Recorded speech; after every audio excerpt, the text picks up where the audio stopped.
الحمد للہ رب العالمین والصلاة والسلام علی سید الانبیاء والمرسلین اما بعد فاعوذ باللہ من الشیطان الرجیم بسم اللہ الرحمن الرحیم۔ سبق نمبر 65 تصوف احیاء العلوم جلد نمبر 4۔ اس میں آج بہت ہی اہم ٹاپک فقر و زہد کا بیان انشاء اللہ تعالی پڑھنے سننے کی سعادت حاصل کریں گے۔ بیان کو مکمل سننے کے بعد ہی کوئی ججمنٹ اور فیصلہ دیجیے گا۔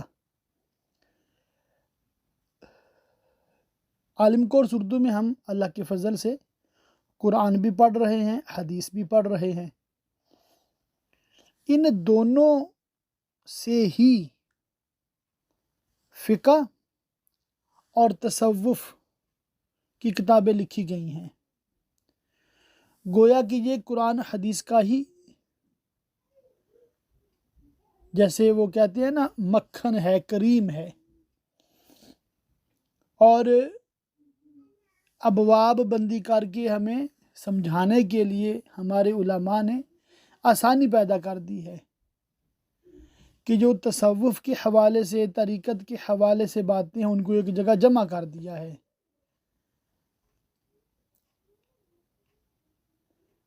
یا یوں سمجھ لے کہ مختلف قسم کے موتیوں کو ایک ہار میں پرو دیا ہے۔ تو آج کا جو عنوان ہے یہ صوفیاء، اولیاء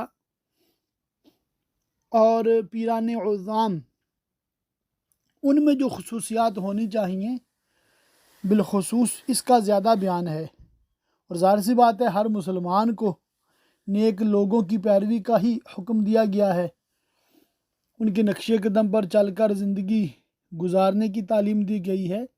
تو ہم سب نے اس کو سمجھنا ہے اور جتنا جس سے ممکن ہو عمل بھی کرنا ہے۔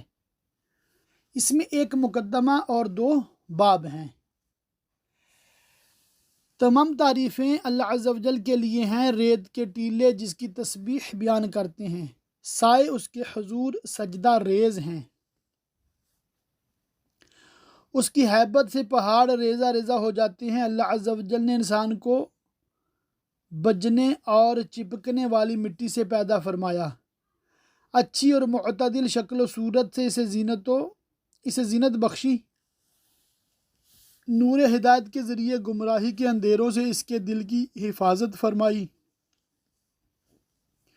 اور نماز پنجگانہ کی پابندی کے ذریعے اپنی بارگاہ میں حاضری کی اجازت مرحمت فرمائی، اخلاص کے ساتھ اپنی عبادت کرنے والوں کی باطنی نظروں کو نور ہدایت کے سرمے سے منور فرمایا، جس کی روشنی میں انہوں نے اللہ عز و جل کے انوار و تجلیات کا مشاہدہ کیا، اور ان کے لیے ایسا نور اور روشنی ظاہر ہوئی جس کی ابتدائی تجلیات کے مقابلے میں انہیں دنیا کا ہر حسن و جمال حقیر نظر آتا ہے۔ البتہ جو شخص ان انوار و تجلیات کے مشاہدے سے محروم رہا، وہ اس بات کو انتہائی دشوار اور بعید سمجھتا ہے۔ اللہ عز و جل کے نیک بندوں کے سامنے دنیا ایک خوبصورت عورت کے روپ میں ظاہر ہوتی ہے جو اترا کر چلتی ہے، لیکن اس کی اندرونی حقیقت ان پر منکشف ہو جاتی ہے کہ یہ ایک بدصورت بڑھیا ہے جس کی تخلیق ذلت و رسوائی کے خمیر سے کی گئی ہے، اور اس نے اپنے عیوب و نقائص کو چھپانے کے لیے مکر و فریب کی چادر اوڑھ رکھی ہے۔ راہ سلوک پر سفر کرنے والے مردوں کے راستے میں دنیا نے مختلف قسم کے جال بچھا رکھے ہیں اور مختلف قسم کے حیلوں اور دھوکوں سے ان کا شکار کرتی ہے۔ پھر صرف اتنی بات پر اکتفا نہیں کرتی کہ ملاب کے وعدوں کے خلاف ورزی کرے، بلکہ انہیں زنجیروں اور توقوں میں جکڑ کر طرح طرح کی تکلیفوں اور آزمائشوں میں مبتلا کرتی ہے۔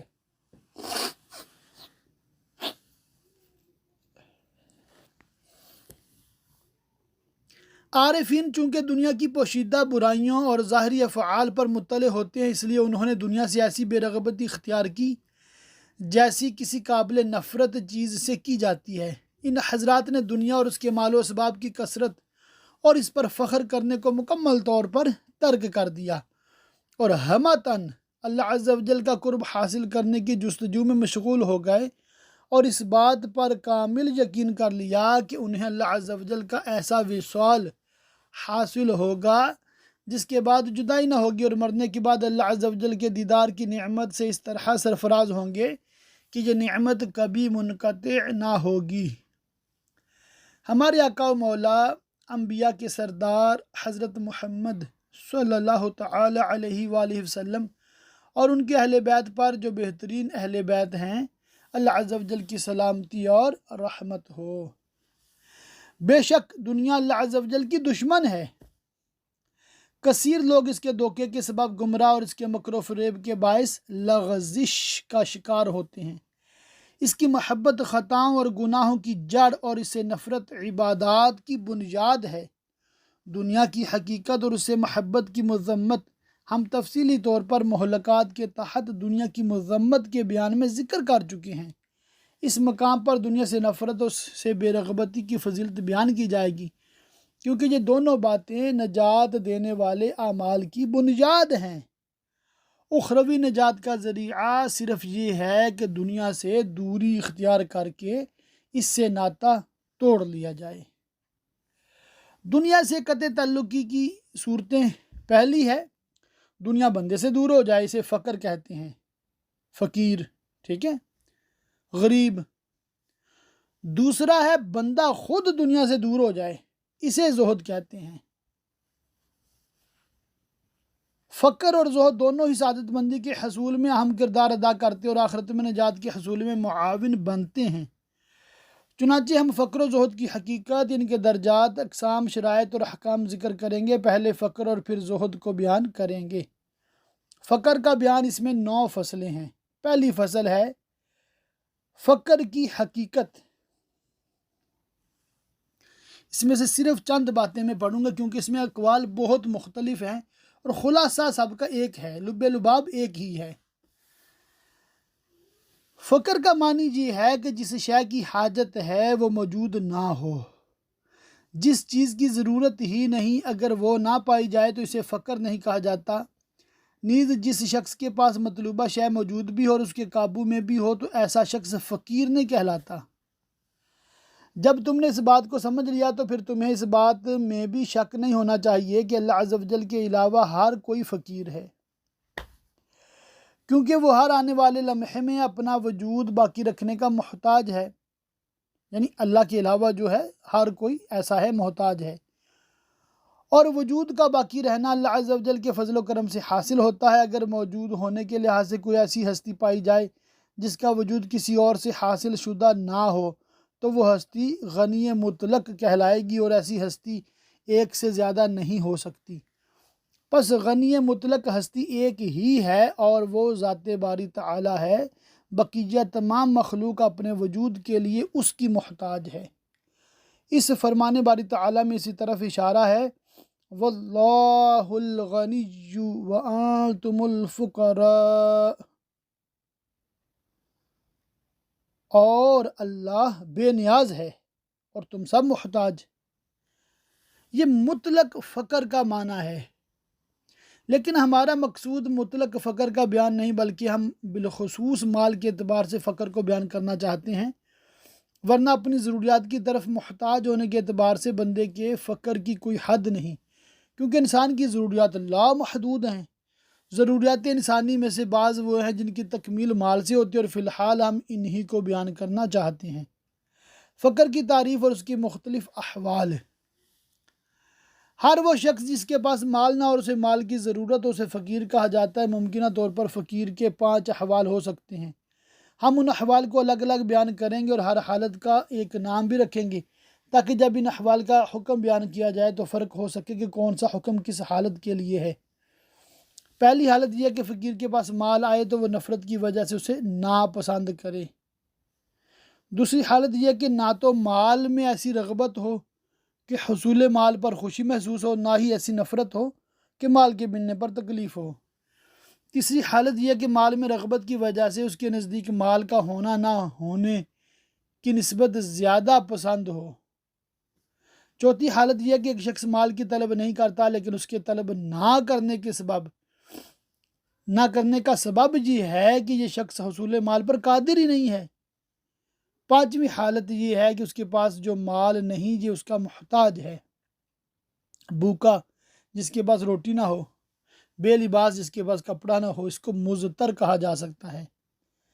زہد سے افضل حالت، مذکورہ 5 حالتوں کے علاوہ ایک چھٹی حالت بھی ہے جو کہ زہد سے بھی افضل ہے، وہ یہ ہے کہ بندے کے نزدیک مال کا ہونا اور نہ ہونا یکساں ہو، مال ملنے پر نہ تو خوش ہو اور نہ ہی تکلیف محسوس کرے، جبکہ نہ ملنے پر بھی یہی حالت ہو، بلکہ اس کی حالت ایسی ہو جائے جیسے ام المومنین سیدہ عائشہ طیبہ طاہرہ رضی اللہ تعالیٰ عنہ کی تھی کہ کسی نے آپ کی خدمت میں 1,00,000 درہم کا عطیہ نظر کیا تو آپ نے قبول فرما لیا اور اسی دن تقسیم فرما دیا۔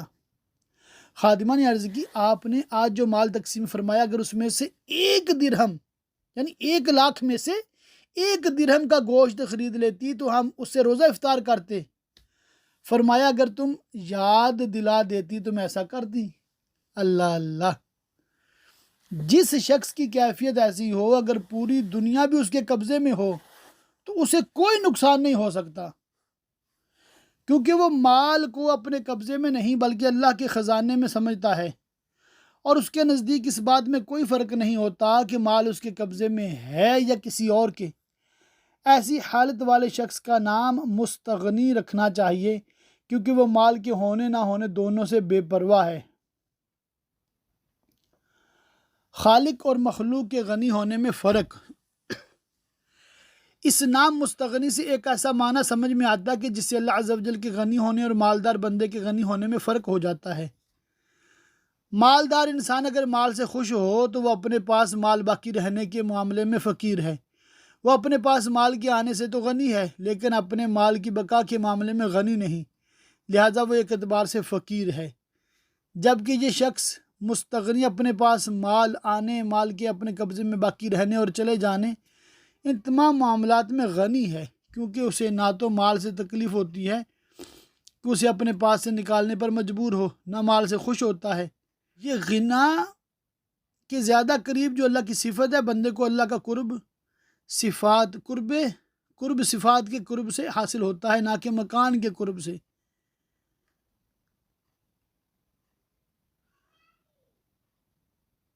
لیکن ہم ایسی حالت سے متصف شخص کو غنی نہیں مستغنی کہتے ہیں، تاکہ غنی کا لفظ اس ذات کے لیے باقی رہے جو کہ ہر چیز سے مطلقاً بے نیاز ہے۔ یہ بندہ اگر مال کے ہونے نہ ہونے سے بے نیاز ہو بھی تو دیگر چیزوں سے مستغنی نہیں ہے، اور نہ اس بات سے بے نیاز ہے کہ اللہ نے جس غنا سے اس کے دل کو مزین فرمایا اس کے بقا کے معاملے میں توفیق کے باری تعالیٰ اس کی مدد کرے۔ مطلب یہ مختصر اس کا یوں کر دوں کہ اللہ تعالیٰ غنی ہے، خود سے ہے نا، اور یہ بندہ جو مستغنی ہے یہ اس کے باوجود اللہ کا محتاج ہے۔ نفرت دنیا میں مشغول ہونا کیسا؟ جس طرح دنیا سے محبت کرنے والا دنیا میں مشغول ہے، یوں ہی دنیا سے نفرت کرنے والا بھی اس میں مشغول ہے، کہ بطور نفرت ہی صحیح لیکن اس کی توجہ دنیا کی طرف ہے۔ اللہ اور بندے کے درمیان کوئی دوری نہیں کہ دور ہونا اس سے حجاب بنے۔ اللہ تو بندے کی شاہراہ سے بھی زیادہ قریب ہے، اور نہ ہی وہ کسی مکان میں ہے کہ آسمان و زمین بندے اور رب کے درمیان آڑ بنے۔ اللہ اور بندے کے درمیان صرف یہ چیز حجاب ہے کہ بندہ اپنے رب کے علاوہ کسی اور چیز میں مشغول ہو جائے، یہ ہے پردہ۔ بندے کا اپنی ذات اور نفسانی خواہشات میں مشغول ہونا بھی غیر اللہ میں مشغول ہونا ہے۔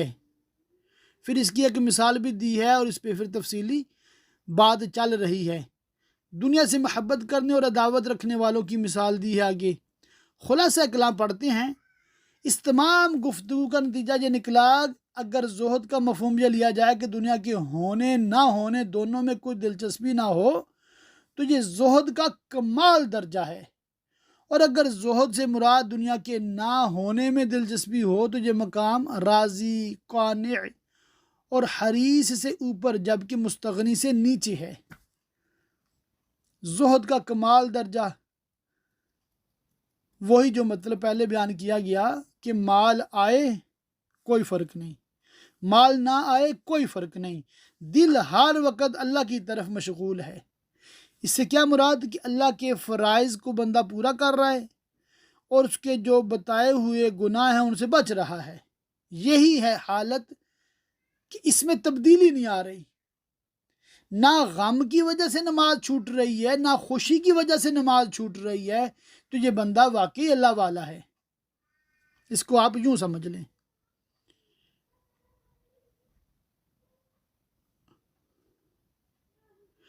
تو فقر کے حوالے سے پھر اس میں مزید امام غزالی علیہ رحمۃ اللہ الوالی لکھتے ہیں اس کی تعریفات کے حوالے سے۔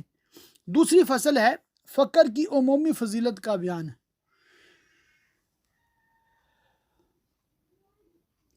پہلی آیت مبارکہ ہے ان فقیر ہجرت کرنے والوں کے لیے جو اپنے گھروں اور مالوں سے نکالے گئے، ان فقیروں کے لیے جو راہ خدا میں روکے گئے زمین میں چل نہیں سکتے۔ یہ دونوں آیات مقدسہ تعریف و توصیف کے مقام پر ذکر کی گئی ہیں اور ان حضرات کی صفت فقر کو ان کی ہجرت اور دین کے لیے وقف ہونے کی صفات سے پہلے بیان کیا گیا ہے، جو کہ فقر کی فضیلت پر کھلی دلیل ہے۔ یہاں پر احادیث مبارکہ بھی ہیں۔ ایک حدیث پاک ہے، میری امت کے فقراء امیروں سے 500 سال پہلے جنت میں داخل ہوں گے۔ ایک روایت میں 40 سال پہلے جنت میں جائیں گے۔ 40 سال والی روایت سے مراد یہ کہ لالچی فقیر حریص مالدار سے 40 سال پہلے جنت میں داخل ہوگا، جبکہ 500 سال والی روایت میں دنیا سے بے رغبت فقیر کا دنیا میں راغب امیر سے پہلے جنت میں جانا مذکور ہے۔ انبیاء کرام علیہ السلام کے چند خصائص۔ انبیاء کرام علیہ السلام اللہ کی ذات و صفات، فرشتوں اور آخرت سے متعلق باتوں کی حقیقت جانتے ہیں، لیکن ان کا جاننا دیگر لوگوں کے جاننے کی طرح نہیں ہوتا، بلکہ معلومات کی کثرت، یقین کی زیادتی اور تحقیق و کشف کا فرق ہوتا ہے۔ ان حضرات کو خلاف عادت افعال یعنی معجزات ظاہر کرنے کی صلاحیت حاصل ہوتی ہے۔ انبیاء کرام میں یہ صلاحیت ہوتی ہے کہ وہ فرشتوں کا مشاہدہ فرماتے ہیں۔ نفوس قدسیہ کو من جانب اللہ ایک ایسی صفت عطا ہوتی ہے جس کے ذریعے خواب یا بیداری کے عالم میں یہ علوم غیبیہ جان لیتے ہیں۔ یہ وہ صفات و کمالات ہیں جن کا انبیاء کرام کے ساتھ خاص ہونا ظاہر ہے، اور یہ بات بھی واضح ہے کہ ان میں سے ہر ایک کی کئی اقسام بھی بن سکتی ہیں۔ اس ساری گفتگو کا مقصود حدیث مبارکہ میں وارد مقدار و اعداد کی حقانیت پر متنبع کرنا ہے، کیونکہ بعض اوقات کمزور ایمان والے افراد یہ گمان کرتے ہیں کہ ایسی باتیں زبان رسالت پر اتفاقیہ جاری ہو گئیں، حالانکہ یہ بات منصب نبوت کی شایان شان نہیں۔ اب ہم دوبارہ فقر کی فضیلت پر مشتمل فرامین مصطفیٰ کے ذکر کی طرف رجوع کرتے ہیں۔ نمبر 5 ہے اس امت کے بہترین لوگ فقراء ہیں، اور اس امت کے کمزور لوگ سب سے پہلے جنت میں ٹھکانہ پائیں گے۔ تو یہ امام غزالی رحمۃ اللہ تعالی علیہ بتاتے ہیں کہ نبی کریم صلی اللہ علیہ وآلہ وسلم اور دیگر انبیاء کرام علیہ السلام سے جو فقر کی فضیلت پر فرامین وارد ہیں، بیان ہیں، تو یہ بالکل اللہ تعالیٰ کی طرف سے ہی ہے۔ یہ ایسا نہیں ہے کہ انہوں نے معاذ اللہ کو بغیر سوچے سمجھے ہی بیان کر دیا ہو۔ اور یقیناً جو فقر ہے یہ اللہ تعالیٰ کے قرب کا ذریعہ بنتا ہے۔ فقر کی فضیلت پر مشتمل اقوال بزرگان دین میں سے چند انشاءاللہ تعالی پڑھنے سننے کی سعادت حاصل کریں گے۔ اللہ عز و جل کے پیارے حبیب صلی اللہ علیہ وآلہ وسلم نے ام المومنین حضرت سیدتنا عائشہ صدیقہ رضی اللہ تعالیٰ عنہ کو وصیت کرتے ہوئے ارشاد فرمایا، اگر جنت میں میرا قرب پانا چاہتی ہو تو تم پر فقر والی زندگی گزارنا لازم ہے، امیروں کی صحبت سے بچتی رہنا اور پرانے دوپٹے کو پہننا اس وقت تک ترک نہ کرنا جب تک اس میں پیوند نہ لگا لو۔ ایک شخص نے حضرت سیدنا ابراہیم بن ادہم علیہ رحمۃ اللہ اکرم کی خدمت میں 10,000 درہم پیش کیے۔ آپ نے قبول کرنے سے انکار فرمایا تو اس نے اصرار کیا۔ اس پر آپ نے فرمایا، کیا تم یہ چاہتے ہو کہ میں 10,000 درہم کے بدلے فقراء کے دفتر سے اپنا نام مٹا دوں، میں ایسا کبھی نہیں کروں گا۔ تیسری فصل ہے مخصوص، یعنی راضی کان صادق فقراء کی فضیلت کا بیان، فقر اور فقراء کے فضائل پر مشتمل 8 فرامین مصطفیٰ۔ پہلا ہے اس شخص کے لیے خوشخبری ہے جسے اسلام کی طرف ہدایت حاصل ہوئی، اس کی روزی بقدر کفایت ہے اور وہ اس پر قناعت کرتا ہے۔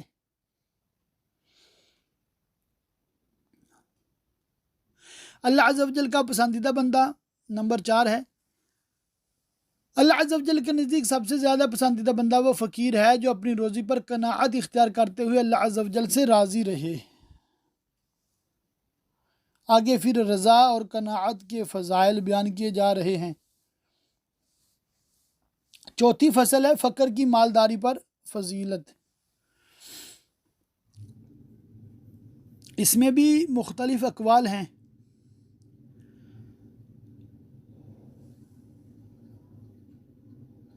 وہ فقیر جو صابر ہو، طلب مال کا حریص نہ ہو بلکہ قناعت اختیار کرے اور راضی رہے،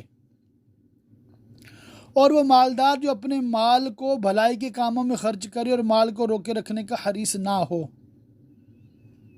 پہلی صورت یہ ہے۔ دوسری ہے وہ فقیر جو طلب مال کا حریص ہو اور وہ مالدار جو مال کو روکے رکھنے کا حریص ہو۔ تیسری ہے قناعت اختیار کرنے والا فقیر اور مال کو روکے رکھنے کا حریص مالدار۔ چوتھی ہے لالچی فقیر اور بھلائی کے کاموں میں خرچ کرنے والا مالدار۔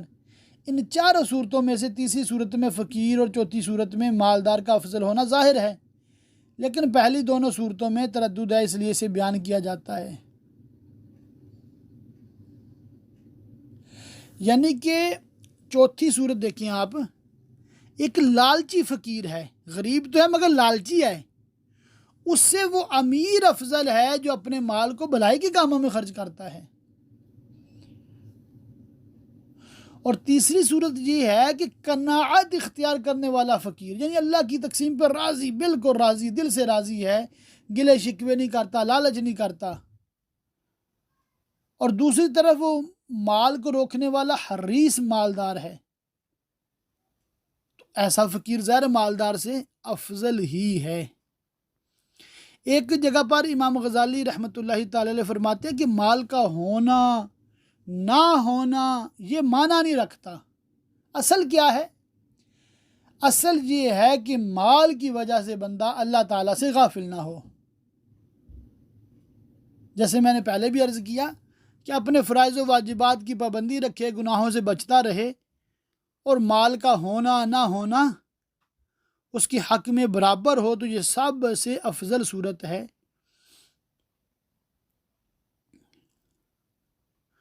تو اس فصل میں یہی مطلب کمپیریزن ہے کہ فقیر افضل ہے کہ امیر افضل ہے۔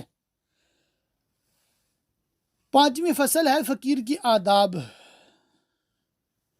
باطنی اور ظاہری آداب ہیں۔ باطنی آداب میں سے ہے اللہ کے اسے فقر میں مبتلا کرنے کے فعل کو اپنے دل میں بھی برا نہ جانے۔ مراد یہ کہ اگرچہ طبعی طور پر فقر کو ناپسند کرتا ہو لیکن اللہ کا فعل ہونے کی حیثیت سے اسے برا نہ جانے۔ اس کی مثال یہ ہے کہ پچھنے لگوانے والا تکلیف کی وجہ سے اس عمل کو ناگوار جانتا ہے لیکن پچھنے لگانے والے کو اور اس کے کام کو ناپسند نہیں کرتا بلکہ اس کا شکر گزار ہوتا ہے۔ پچھنے کہتے ہیں جیسے کپنگ کروانا آج کل کہتے ہیں، اس میں ذرا خون نکلتا ہے، کٹ لگتے ہیں، مگر بندہ اس عمل کو اچھا سمجھتا ہے، گو کہ بظاہر اس کو تکلیف ہوتی ہے۔ یہ ادب فقر کا سب سے ادنا درجہ اور اس پر عمل کرنا واجب، جبکہ اس کا الٹ یعنی فقر کو اللہ کا فعل ہونے کی حیثیت سے برا جاننا حرام اور فقر کے ثواب کو ضائع کرنے کے باعث ہے۔ فرمان مصطفیٰ کا یہی مفہوم ہے، اے فقراء کے گروہ، اللہ کی تقسیم پر دل سے راضی رہو گے تو اپنے فقر کا ثواب پاؤ گے، ورنہ نہیں۔ اور اعلیٰ درجہ کیا ہے کہ فقر کو ناپسند نہ کرے بلکہ اس پر راضی رہے۔ اس سے بھی اعلیٰ درجہ یہ ہے کہ مالداری کے نقصانات کا علم ہونے کی وجہ سے فقر کا طالب رہے اور اس سے فرحت محسوس کرے، اللہ پر کامل بھروسہ رکھے کہ وہ اسے ضرورت زندگی کا سامان عطا فرمائے گا، اور ضرورت سے زائد مال و اسباب کے حصول کو ناپسند کرے۔ یہ یعنی کہ سب سے افضل ہے۔ اور ظاہری آداب کیا ہیں؟ فقیر کے لیے ظاہری آداب یہ ہیں کہ مخلوق کے سامنے دست سوال دراز نہ کرے، لوگوں کے سامنے اپنی حالت کو اچھا کر کے پیش کرے، نہ تو شکوہ شکایت کرے اور نہ ہی اپنے فقر کو ظاہر کرے، بلکہ اپنے فقر کو لوگوں سے چھپائے اور انہیں یہ پتہ نہ چلنے دے کہ یہ اپنے آپ فقر کو چھپاتا ہے۔ یہی وہ فقیر ہے کہ جسے اللہ عز و جل محبت فرماتا ہے۔ اللہ کے محبوب نے فرمایا صلی اللہ علیہ وآلہ وسلم، اللہ اس فقیر سے محبت فرماتا ہے جو بال بچوں والا ہونے کے باوجود سوال سے بچتا ہے۔ ارشاد باری تعالی ہے، نادان انہیں تونگر سمجھے بچنے کے سبب۔ سفیان ثوری فرماتے ہیں رحمۃ اللہ علیہ، تنگی کے وقت اپنی حالت کو اچھا ظاہر کرنا افضل ترین عمل ہے۔ ایک بزرگ نے فرمایا، فقر کو چھپانا نیکی کے خزانوں میں سے ایک خزانہ ہے۔ یعنی کہ اگر بندہ فقیر ہے تو لالچی نہ ہو۔ چھٹی فصل ہے، پہلا ہے بلا سوال ملنے والا تحفہ قبول کرنے کے آداب۔ فقیر کو چاہیے کہ بغیر سوال کے ملنے والی چیز کے بارے میں 3 باتوں پر غور کرے۔ ملنے والے مال کے بارے میں، دینے والے کی غرض، قبول کرنے میں نیت۔ ملنے والے کے بارے میں اس کے حلال اور تمام شبہ سے خالی ہونے پر غور کرے۔ دینے والے کی غرض پر غور کرے کہ اس کی 3 صورتیں ہیں۔ غرض یہ ہو کہ جسے دے رہا ہے اس کا دل خوش کرے، یہ ہدیہ ہے۔ حصول ثواب پیش نظر ہو تو یہ صدقہ ہے۔ مقصود فقط اپنی واہ واہ ہو تو ایسا صدقہ نہ لے۔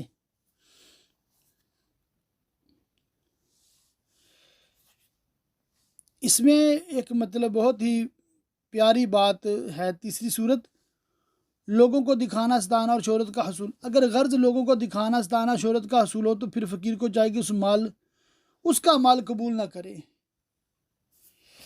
اور حضور ضیاء الدین مدنی علیہ رحمہ فرمایا کرتے تھے، طمع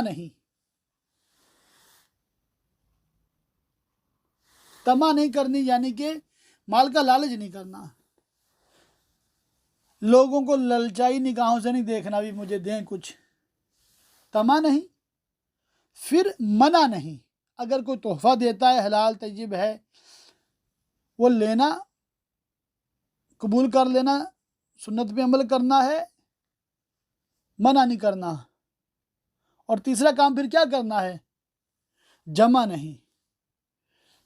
انہوں نے آپ کو اللہ والا سمجھ کے دیا ہے نا، تو آپ اس کو اللہ کی راہ میں، اللہ کی مخلوق پہ تقسیم کر دیں۔ تو یہ ایک مطلب شان ہونی چاہیے اللہ والے بندے کی،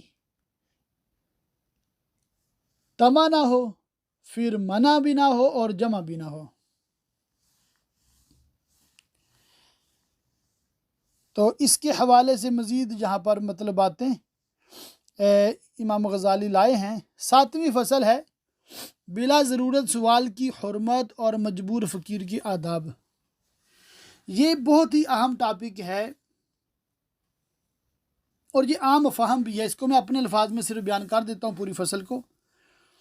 دیکھیے، سوال صرف اس کے لیے حلال ہے جس کے پاس ایک وقت کا بھی کھانا نہیں ہے اور بدن چھپانے کے لیے بھی وہ محتاج ہے، تو اس کو اتنا سوال کرنے کی، مانگنے کی اجازت ہے کہ اس کا بدن ڈھک جائے۔